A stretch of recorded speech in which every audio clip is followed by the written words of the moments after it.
प्यारे भाइयों बहनों, लोभ और लालच पर विजय प्राप्त करके जो सदा गुरु की भक्ति में जुटे रहते हैं, लगे रहते हैं, उन्हें तमाम सुख प्राप्त होते हैं, भौतिक भी और आध्यात्मिक भी।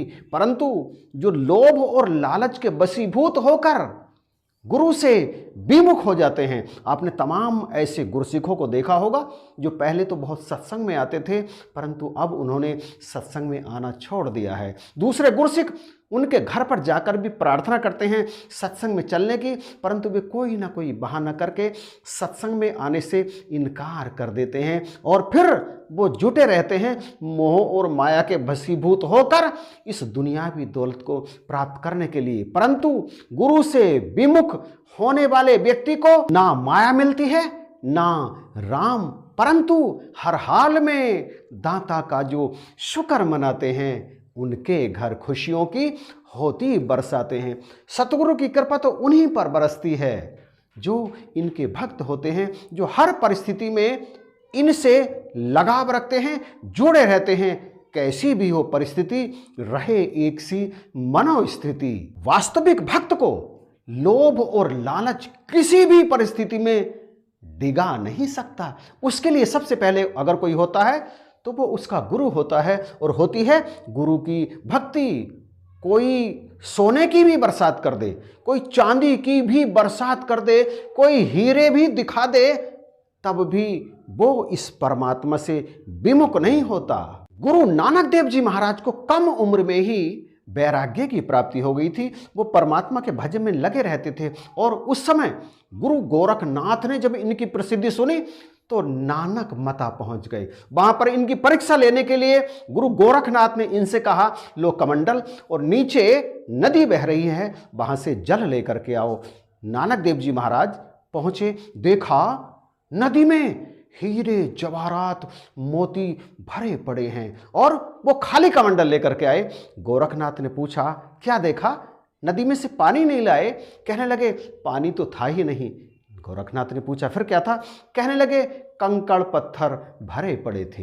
एक जो गुरसिख है, एक जो परमात्मा का भक्त है, उसे सांसारिक मोह माया, सांसारिक धन दौलत मोहित नहीं कर सकती। लोभ और लालच उसे अपनी तरफ खींच नहीं सकता। इसी तरह से एक बार गुरु नानक देव जी महाराज अपने शिष्य बाला, मर्दाना और लहणा के साथ कहीं जा रहे थे।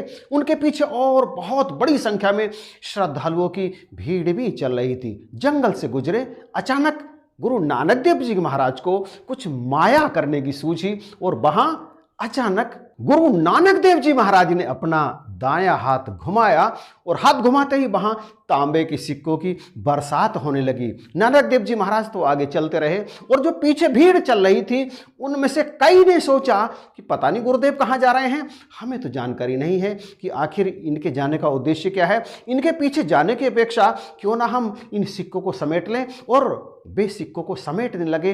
गुरु नानक देव जी महाराज अपने शेष शिष्यों के साथ आगे निकल गए। कुछ और दूर जाने के पश्चात गुरु नानक देव जी महाराज को फिर से कुछ और माया करने की सूझी और उन्होंने जैसे ही हाथ घुमाया, वहां पर चांदी के सिक्कों की बरसात होने लगी। प्यारे भाइयों बहनों, पीछे जो तांबे के सिक्कों की बरसात हुई थी, उस बरसात को देखकर ये जो अभी नानक देव जी महाराज के पीछे जो शिष्य चल रहे थे ना, इनमें से भी कई के मन में लालच उत्पन्न हुआ था कि हम सिक्के उठा लें, परंतु इन्होंने अपने आप को संभाल लिया था, लालच को परे हटा लिया था और बाबा जी के, नानक देव जी महाराज के पीछे पीछे चल रहे थे। परंतु ये जो चांदी के सिक्कों की बरसात हुई ना, इसे देखकर ये अपने लालच को रोक ना सके और इनमें से तमाम अपने अपने दामन में उन सिक्कों को भरने लगे और वहां से वापस अपने घर को लौट गए।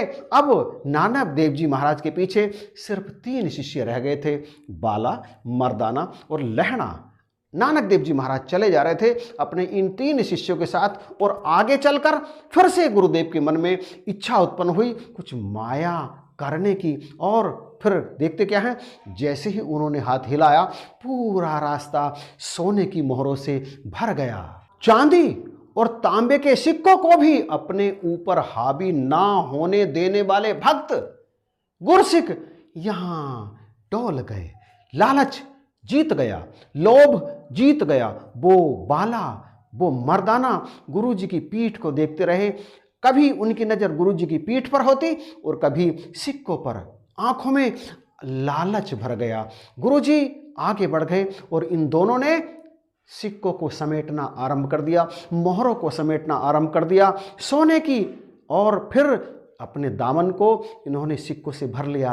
माया जीत गई, लालच जीत गया, लोभ जीत गया और नानक देव जी महाराज आंखों से ओझल हो गए। परंतु लहणा ने गुरुदेव का साथ नहीं छोड़ा। वो इन तीनों प्रकार की मायाओं के चक्कर में बिल्कुल भी नहीं आया। लोभ और लालच को उसने कसकर दबोच लिया, भगा दिया और अपने गुरु के साथ लगा रहा। गुरु नानक देव जी महाराज अपने इस प्रिय शिष्य लहणा की भक्ति को नजरअंदाज ना कर सके। वो समझ गए कि वास्तविक और सच्ची भक्ति केवल इसी के पास है और इसलिए आगे चलकर उन्होंने अपने मिशन की बागडोर इसी लहणा भगत को सौंप दी। आगे चलकर यही लहणा भगत गुरु अंगद देव जी महाराज के नाम से प्रसिद्ध हुए। और आप जानते हैं पीछे क्या हुआ?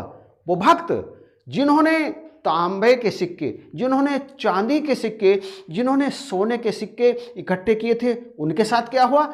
जब उन सभी भक्तों ने अपने अपने घर जाकर अपनी झोलियों में उन सिक्कों को देखा तो वहाँ ना चांदी के सिक्के थे, ना सोने की मोहरें और ना ही थे तांबे के सिक्के। सबकी झोलियों में मिट्टी भरी हुई थी। प्यारे भाइयों बहनों, माया हमें फंसाती है, बहलाती है, लालच देती है, लोभ देती है, परंतु आप तो जानते हैं कि माया स्थायी नहीं होती, सदा नहीं रहती।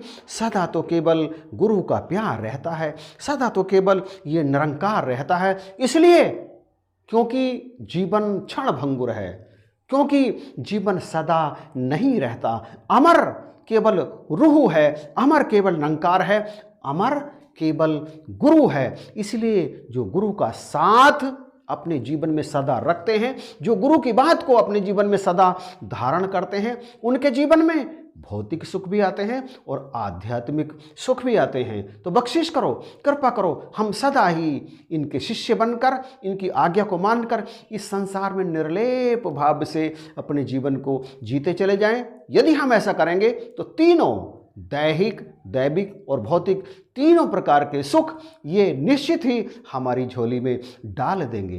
वीडियो आपको कैसा लगा? प्लीज़ अच्छा लगा है तो लाइक जरूर कीजिएगा, शेयर करना बिल्कुल भी मत भूलना और कमेंट का सदा की तरह इंतजार करूंगा। चैनल पर यदि नए हैं और अभी तक आपने इसे सब्सक्राइब नहीं किया है तो प्लीज़ सब्सक्राइब जरूर कर लीजिएगा। इन्हीं शब्दों के साथ आप सभी को जय हिंद, नमस्कार और प्यार भरी धन्यवाद।